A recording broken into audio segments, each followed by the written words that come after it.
So welcome to part two of what's going to be my NFL preview video, where in this video I'm going to do the AFC preview in terms of the playoffs, the seedings, all that kind of stuff.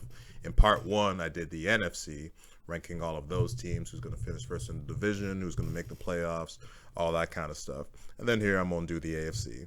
As I mentioned in that video, traditionally I always think of these things as AFC, then NFC, but because the AFC is inarguably the deeper and more interesting conference this year, I decided to mix it up and think of things as NFC and then AFC, which is why I'm doing this in the part two right now. So without any more rambling, I'll get started with doing all of the conferences, starting with the AFC East, in terms of who's going to finish first, second, third, and fourth. In first place, no surprise, I got the Bills. The Bills are the favorites to sort of win it all. They got one of the better teams. They had a heartbreaking loss last year. But you just look at that team, and they're really complete. They got Josh Allen, who's going to be the favorite to an MVP. Got great skills, players on offense. Got great defense. Yeah, they definitely should be the favorites to win it all, probably, or one of the favorites, definitely. And I definitely have them finishing first in their division. Then in second place, I got the Miami Dolphins. I think there'll be an improvement with them offensively, with them bringing an offensive coach. I think Tua should be, I don't think he's going to be a great QB by any means, but with the right talent around him and the right support, I think he could be serviceable. And they've been a serviceable team with him for the past few years. So I got them finishing second in the division over our third place team, the Patriots. This team, yikes, they've had a disastrous sort of a training camp and just sort of changes when it comes to what they're doing offensively, with Bill Belichick installing defensive coordinator and Matt Patricia, former defensive coordinator, as the offensive guy now. There's just so many sort of struggles that we've heard in their training camp. Not good vibes going. I think there's going to be a regression in terms of what they're doing compared to last year, so I got them finishing third place. In fourth place, I got the Jets. Now, prior to the whole injury to Zach Wilson, I thought, well, maybe it could be a competition between the Patriots and the Jets. But because of his injury, who knows how long he's really going to be out, I have them finishing in fourth place. I think they'll be a little better than next year, but not any sort of significance to where they'll be a true contender. Now we move over to the AFC North. Thankfully, we've gotten a bit more clarity with recent news in the past few weeks regarding what's going on in this division. In first place, I got the Bengals, who obviously were in the Super Bowl last year and didn't quite finish this job, even though they came pretty close. I don't think there's going to be a Super Bowl regression for them. All of their core guys are super young. Joe Burrow is going to continue to get better. It's going to become one of the best QBs in the NFL. Got great with Jamar Chase on the outside. Great 1-2 combo right there. Great chemistry. They'll continue to be better, and they should obviously be a legit contender in the AFC, and wouldn't be surprised if they get back to the Super Bowl. In second place, I got the Ravens. Now, this team suffered a whole bunch of injuries last year, and when they came just decimated with injuries, even though halfway through the season they were actually the number one seed, amazingly. It was pretty amazing what they were pulling off. It wasn't until Lamar Jackson went off that the bottom sort of fell from under them. I don't like how he's been handling this whole contract situation, sort of expecting this whole like Deshaun Watson-esque contract, which everyone knows that's a bad contract, and how he's negotiating online, not having an agent, having his mommy do the negotiating for him.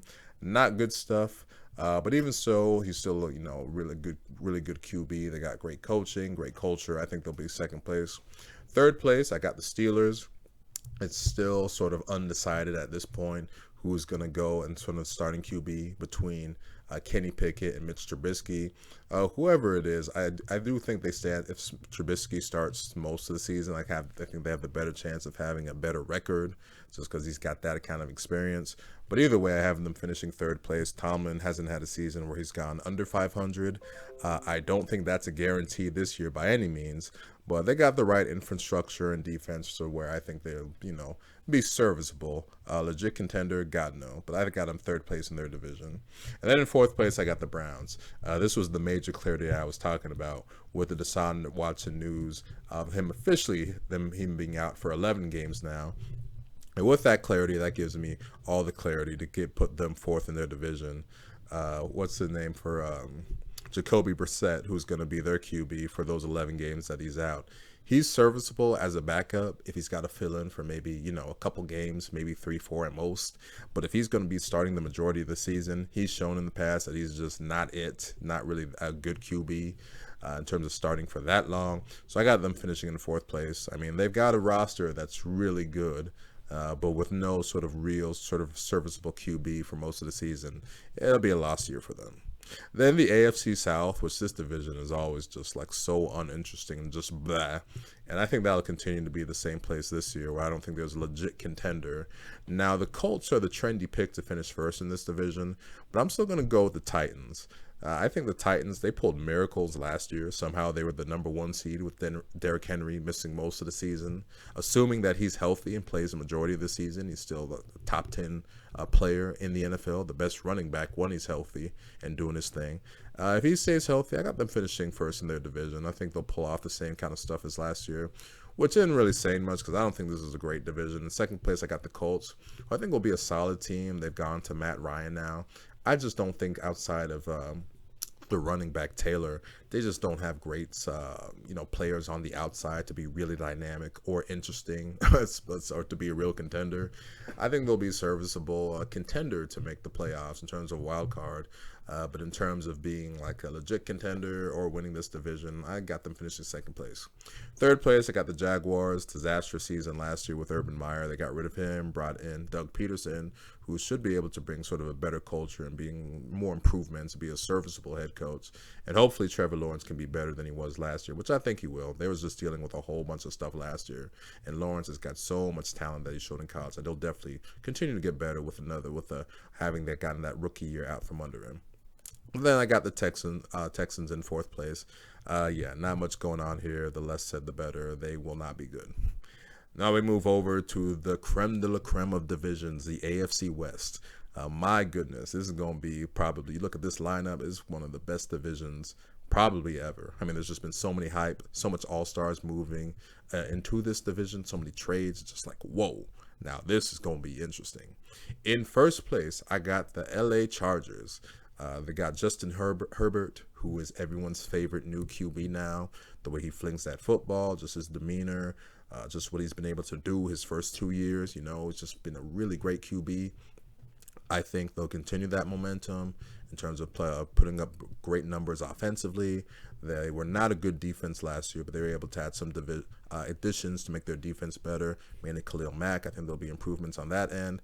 The one thing I do sort of question with this team is the coaching, just because I think Brandon Staley, his fourth down decisions last year were just an abomination. So hopefully he's gotten sort of the right memo and just right sort of advice and say, like, you know what, you don't have to go for it on fourth down every single time.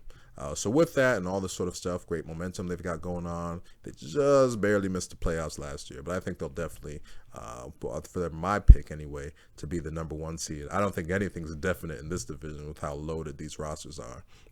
In second place, I got the Kansas City Chiefs. Now, they suffered a major loss in the offseason, losing Tyreek Hill. But even though losing him is a big deal, the way he was his speed and the way he's able to sort of tilt the defense, I think Patrick Mahomes is still a great QB, and they're able to distribute that money elsewhere to your O-line, maybe giving a little bit more balance offensively with the other weapons. I think, and their coaching still, I think they'll still be a good team. Not quite as dynamic, but I got them finishing second place, and they'll still be a contender. As long as you got Mahomes in his prime, you'll be a contender. In third place, I got the Denver Broncos, obviously making a major sort of move, getting Russell Wilson, finally getting a serviceable, or actually not even serviceable, a good QB after it's been sort of years after Peyton retired. They have not had that kind of QB with them, and sort of the good sort of players they got on offense, an offensive coach now. They'll definitely see leaps and bounds improvements to be a legit sort of good team on that end. They did suffer an injury. I can't remember the player's name offensively, but still with Russell Wilson and all the stuff they got going on, they'll have that new coach energy, that new QB energy, solid on defense. They'll be a legit contender. But like I said, third place in this division. That's not saying that you're going to be that you're like a lackluster team by any means. That's how loaded this division is. And then that brings us to our fourth place team, the Las Vegas Raiders. They made a major addition also. Everyone made a major addition in this division. Theirs is in the format of getting Devontae Adams, stealing him from Green Bay. So offensively with Josh McDaniels, and it got that chemistry with Derek Carr. The two of them went to college together. They will be, somehow they made the playoffs last year with all the chaos that surrounded that organization last year. If Josh McDaniels can learn from his mistakes from his previous coaching stop in Denver, they should be, they'll be a good team. It's just that, I put them in fourth place. That's just how loaded this division is. The one problem they do have is that their defense isn't really that impressive. In fact, that's the main reason they are going to be in fourth place, just because when they have sort of the weakest unit out of all of these four teams in the AFC West. So because of that, that's why I have to put them fourth place. And they do have the fourth best QB also in this division with Derek Carr. Like I said, that's not an insult just because you look at these teams like, whoa. But I got them finishing fourth place in their division. So there you go with the AFC. As you can see, it's a very deep conference in terms of your teams. And those are my rankings in terms of their division rankings. In terms of who's going to make the playoffs, well, as your number one seed, I got the Buffalo Bills, keeping with that sort of theme of them being sort of one of the prime contender, or probably the favorite in the whole league to win it all if you go by Vegas and all who's picking everyone to make the Super Bowl and stuff like that. So I got them at first place. Second place, I got the Bengals. Like I said, no Super Bowl hangover for them. They're young enough and came close enough to where I think they'll be fine this year. In third place, I got the Chargers. They're really sort of, being in third place, that's really more sort of a result of the division that they're going to be in, because the team's going to be eating up at each other. But I got them in third place. And then in fourth place, I got the Titans. They're in the weakest division out of all these in the AFC. But they were able to pull some magic last year. And like I said, if Derrick Henry stays healthy, I got them in fourth place. And then for your wild card teams, in fifth place, I got the Chiefs. I think they'll definitely still be a playoff team. Obviously, they have the potential to win their division, but I got them in fifth place here. Sixth place, I got the Broncos. We got another team from the AFC West. And then in seventh place, I got the Baltimore Ravens, who, like I said, last year was amazing how they were the Titans before the Titans last year, because they were pulling some major magic out of their ass, sort of being sort of the number one seed halfway through the season with all the injuries they had. I think, even though I don't think they're up there with some of the upper teams in the AFC, I do think they'll be able to make the playoffs with sort of the infrastructure, culture, and all that kind of stuff. So there you go with my playoff teams for the AFC.